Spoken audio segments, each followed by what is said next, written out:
Baik, terima kasih. Bismillahirrahmanirrahim. Assalamualaikum warahmatullahi wabarakatuh. Selamat siang, salam sejahtera untuk kita sekalian. Om Swastiastu, Namo Buddhaya. Jadi teman-teman media, terima kasih atas kesabarannya menunggu. Setelah kurang lebih 3 jam, baru saja tadi selesai acara taklimat dari Bapak Presiden kepada Rektor dan Guru Besar.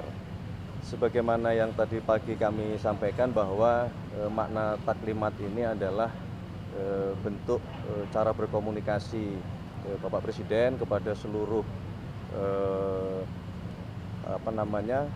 pemangku kepentingan, dan hari ini adalah waktu yang beliau agendakan khusus untuk berdiskusi, memberikan update, memberikan perkembangan dan kondisi bangsa kita dan tantangannya dan program-program pemerintah ke depan kepada jajaran rektor, kemudian guru besar, yang kita meyakini bahwa beliau-beliau itulah adalah figur-figur yang terpintar, figur-figur yang terpandai, dan figur-figur yang akan memegang kunci dalam hal kebangkitan bangsa Indonesia di berbagai bidang.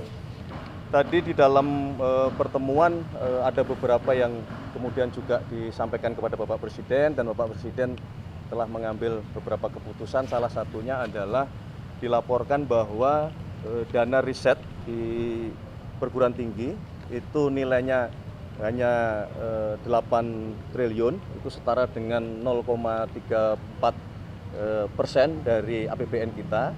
Dan oleh karena itulah dalam forum tadi Bapak Presiden langsung memutuskan untuk memberikan tambahan dana anggaran sebesar 4 triliun yang harapannya ini dapat memperkuat riset-riset untuk seluruh universitas, termasuk bekerjasama dengan BRIN. Tetapi juga beliau memberikan penekanan bahwa riset-riset tersebut diutamakan untuk yang pertama mengejar swasembada pangan, kemudian mengejar swasembada energi, yang ketiga mempersiapkan industrialisasi dan hilirisasi yang tahun ini akan mulai dilakukan groundbreaking besar-besaran, yang tentunya membutuhkan sumber daya manusia yang menguasai ilmu pengetahuan dan teknologi. Saya kira itu yang dapat kami sampaikan, dan terakhir ada permohonan juga dari para rektor dan guru besar untuk forum-forum seperti ini lebih dirutinkan kembali. Salah satunya, jadi dilaporkan juga kepada Bapak Presiden berapa jumlah adik-adik mahasiswa sekarang yang sedang belajar, jadi kurang lebih ada sekitar 9,9 juta. Kemudian berapa yang sudah mendapatkan beasiswa dalam berbagai bentuk, salah satunya misalnya KIP yang baru 1,1 juta penerima. Nah, disitulah juga Bapak Presiden memberikan arahan untuk kepada kami, terutama Mendikti Saintek dan kami sebagai Mensesnek, untuk mencoba menghitung ulang, memformulakan ulang bagaimana memperbesar sebanyak-banyaknya penerima beasiswa. Termasuk tadi juga beliau memberikan arahan untuk alokasi peruntukan dari beasiswa LPDP untuk diperbanyak ke STEM. Ya, tadi beliau sempat menyampaikan berharap mencapai di atas 80%, karena kita memang konsentrasi untuk mengejar ketertinggalan kita terlebih dahulu di dalam hal penguasaan ilmu pengetahuan dan teknologi.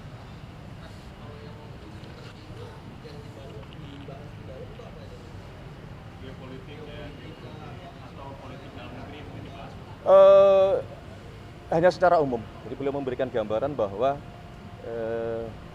maksud dari geopolitik adalah bahwa kita sebagai bangsa, sekali lagi berkali-kali Bapak Presiden menekankan bahwa kita harus berpikir untuk kita mandiri.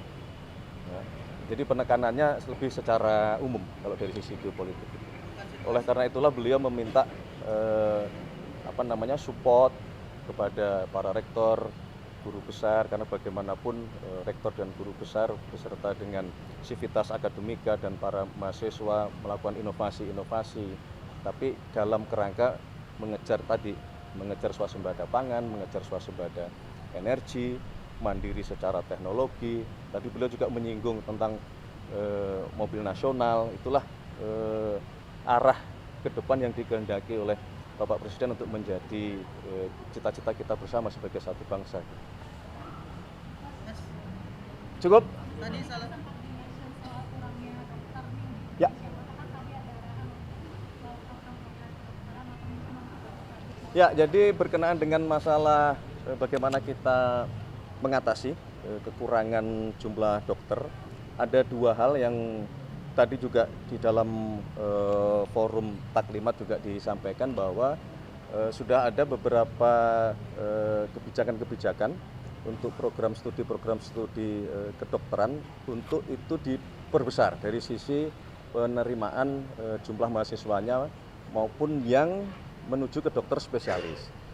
Yang kedua, memang mau tidak mau nampaknya kita harus memberanikan diri untuk mau tidak mau kita membuat fakultas baru untuk kedokteran umum, kemudian kita juga kekurangan dokter gigi, kita juga harus kuat dalam hal farmasi, kita juga harus kuat dalam teknologi kesehatan untuk mengoperasionalkan alat-alat kesehatan yang sekarang semua berbasis teknologi.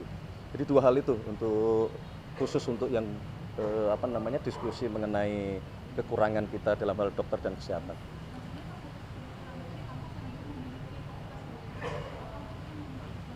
Yang sudah diperbesar, tapi ada rencana kita untuk membuat baru. Ya, dengan beberapa fakultas yang tadi sudah saya sebutkan. Titiknya belum, sedang dalam proses kita identifikasi sebaiknya ada di mana dan berapa kira-kira yang kita perlukan gitu. Ya.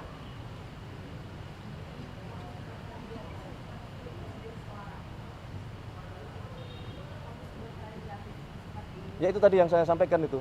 Jadi dalam program itu akan direncanakan full scholarship, artinya berbeasiswa penuh.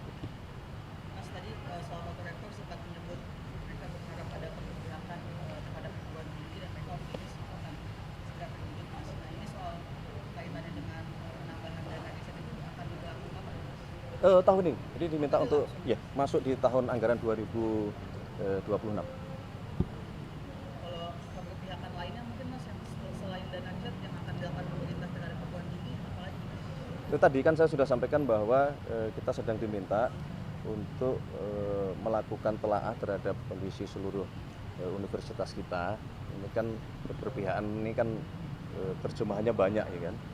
Misalnya mengenai jumlah universitas kita, mengenai jenis atau jumlah program-program studi kita, mengenai kelanjutan dari hasil lulusan universitas-universitas kita, supaya ketika lulus ini sinkron dengan keterbukaan atau ketersediaan lapangan pekerjaan. Ini bagian yang tadi kami sampaikan bahwa ini kami sedang membentuk tim dengan dipimpin oleh Mendikti Saintek yang bekerja sama dengan beberapa kementerian yang lain, ada Menteri Tenaga Kerja, ada Menteri Perdagangan, ada Menteri Perindustrian, supaya semuanya menjadi satu kesatuan sebuah grand design ekosistem yang memang berawal dari pendidikan, tetapi ujungnya setelah lulus kan tentunya harus bisa mengawaki beberapa program-program prioritas pemerintah dan terutama menggerakkan ekonomi kita.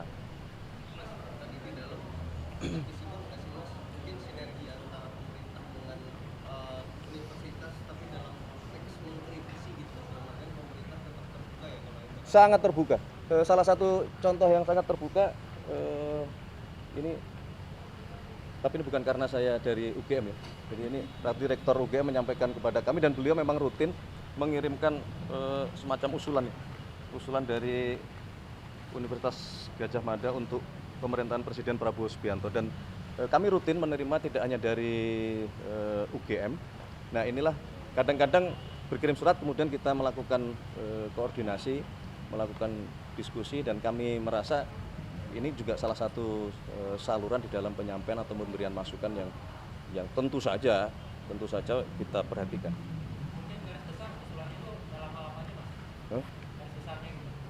Belum kan kita baru terima. Kita ngintip boleh nggak mas? Nanti aku bagi. Oke, terima kasih ya. Semuanya terima kasih. Terima kasih.